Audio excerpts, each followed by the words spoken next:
Hello, and welcome to Emily the Librarian, How to Cover a Paperback Book. So, I love being a librarian, and I love being able to make books have more checkouts. And so whether you're a school librarian like I am, or you're just a book person who absolutely loves books and you want to preserve them, I'm excited to show you how to do this in the best economical way possible. So what I like to do with paperback books is actually just get clear contact paper. You can purchase a little bit fancier paper from library supply stores, but this works just fine. And so this is what I choose to use. So the thing I like to do, instead of rolling it out this way to where I can't see all of the grid, I actually roll it out the wrong direction. And what I do is, if I am doing like paperback books that are what are called mass market paperbacks, where they are a little bit, there's little, then I can actually get two going this direction. And I'm sorry, my it's not quite big enough to see here at the bottom. But what I can do is I like to make sure that there's three finger widths or three squares. Apologize for the helicopter in the background. And then I've got three squares right here. And then I want to have at least one or two, if not three, above and below. So if I have about 2.5 to 3, then I can fit more than one book going this direction. So then what I do is I just flip it.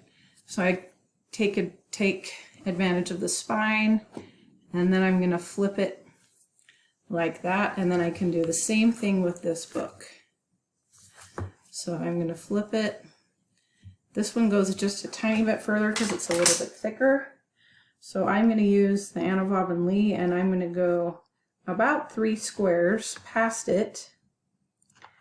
And then I am going to cut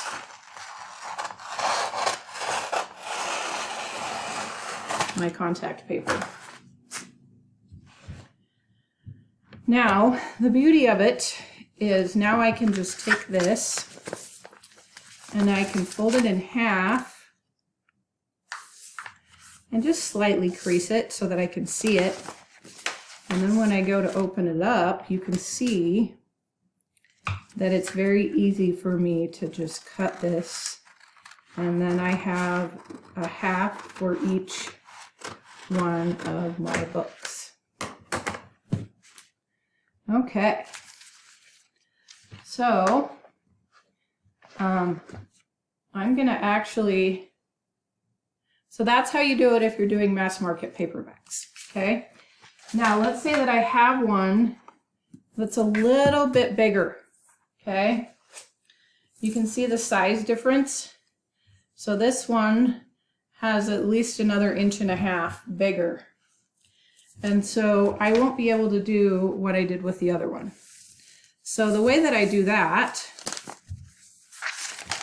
is I'm going to do the same thing I did. I'm going to roll it out. I'm going to take my book and I'm going to make sure that there's 3 squares or 3 fingers on the bottom and 3 fingers on the top. So that puts me about right here where it says 12 inches. And yours will say whatever it is, but I am going to cut, and I like being able to see that grid, so it's easier for me to cut. All right, and then I'm going to take this and I'm going to fold it the hamburger way, as I would say to my 3rd graders, but so skinny side to skinny side. And I don't want to crease it very hard, but I want to crease it enough that I can tell what it is. So here's my crease. Okay, now I'm going to take with my fingernails and I am going to peel the paper off of the plastic. So you can see I've got this sticky plastic and I'm just going to peel. This stuff can rip pretty easily, so you want to kind of be a little careful with it.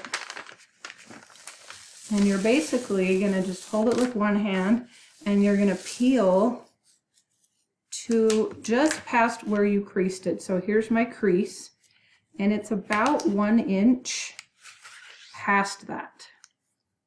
Okay. Now I personally like to flip it so that it's this direction now. Okay.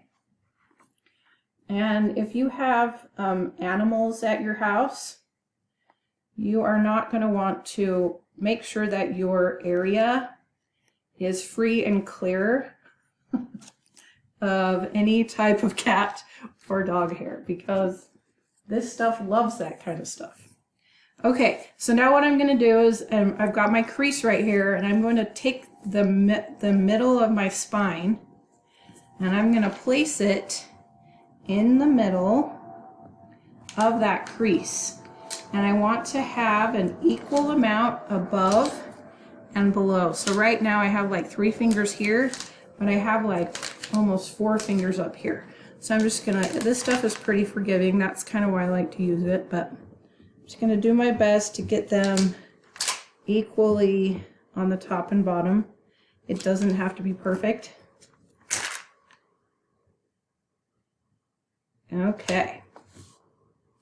All right, so now I've got it sticking to my spine, and then I'm just gonna let my book drop towards the paper that I've already peeled off. So I'm just gonna let it drop. And then I'm gonna take my left hand, because I'm a right-handed person, I'm gonna take my left hand and I'm gonna pick up the sticky piece. Okay, and I'm going to kind of pull it. I'm going to put my hand kind of like this, and I'm going to hold it up so that it doesn't touch the edge of the book. Then I'm going to take a ruler, or there's also this kind of boning folder thing that a lot of librarians use.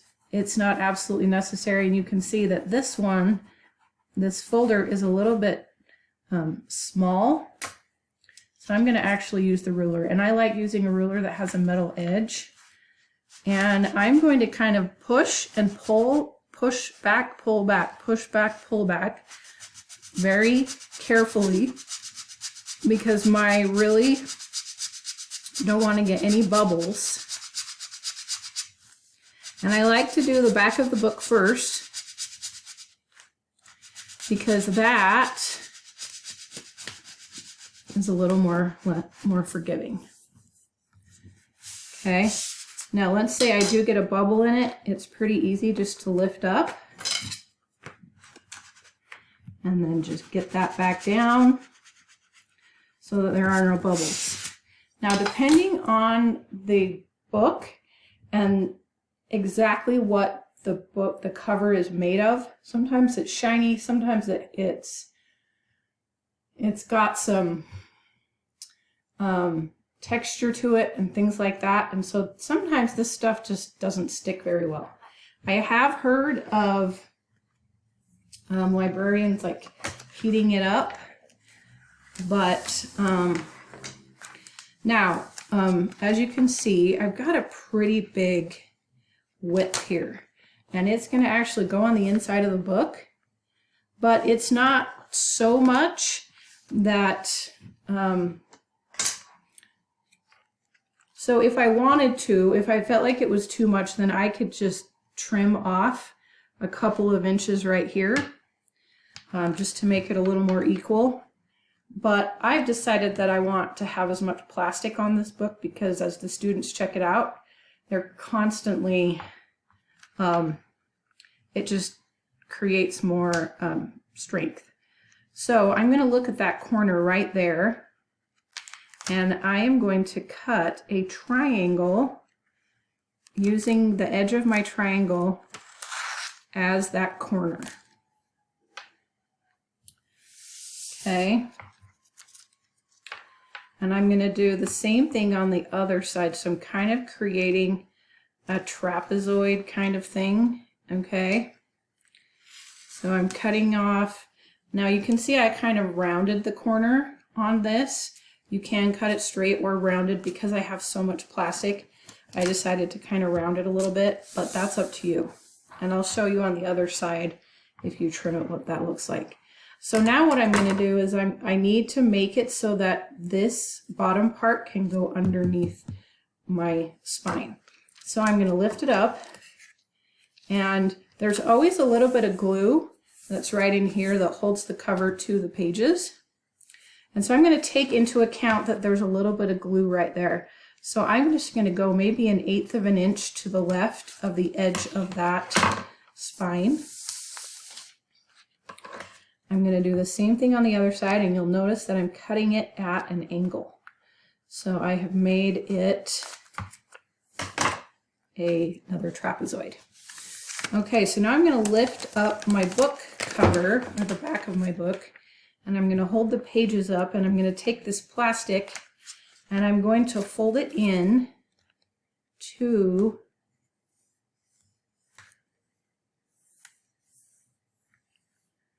and I'm going to want to make sure it's really close to that edge.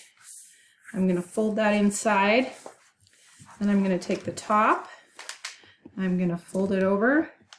Now if for some reason this didn't quite make the cut and it was a little bit, it wasn't close enough, you can trim it again just so that you can get it around that corner. Okay, then you can take this side and do the same.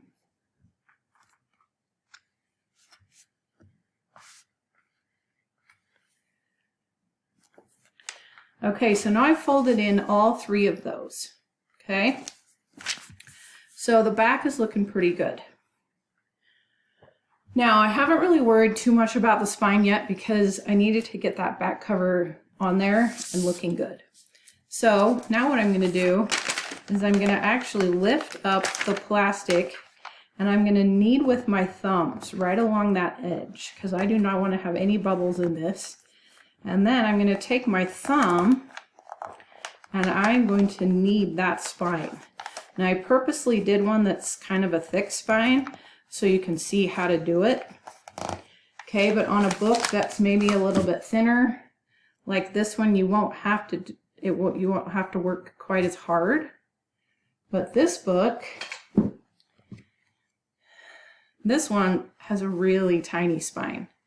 So sometimes it's easy to get bubbles in this right here. So that's where your thumb, you really want to push that over and through and make sure that there's no bubbles there along the spine. Because once again, kids put it in their backpack and have crumbs and it gets inside of there. So I make sure that my spine is looking good there. I've got that edge looking good. And now I'm going to take my fingers, because remember I pulled it past that spine, that little line that we created. So now I'm going to use my fingers and I'm going to get it to wrap around the front of the book. All right, so once I have that done, this side is a little bit easier because I've got this paper that I already pulled off from the other side. And now instead of just pulling the whole thing off like I did before, I can take this piece and kind of crumple it in my hand and get a good grip. And then I can push and pull at the same time while I'm pushing this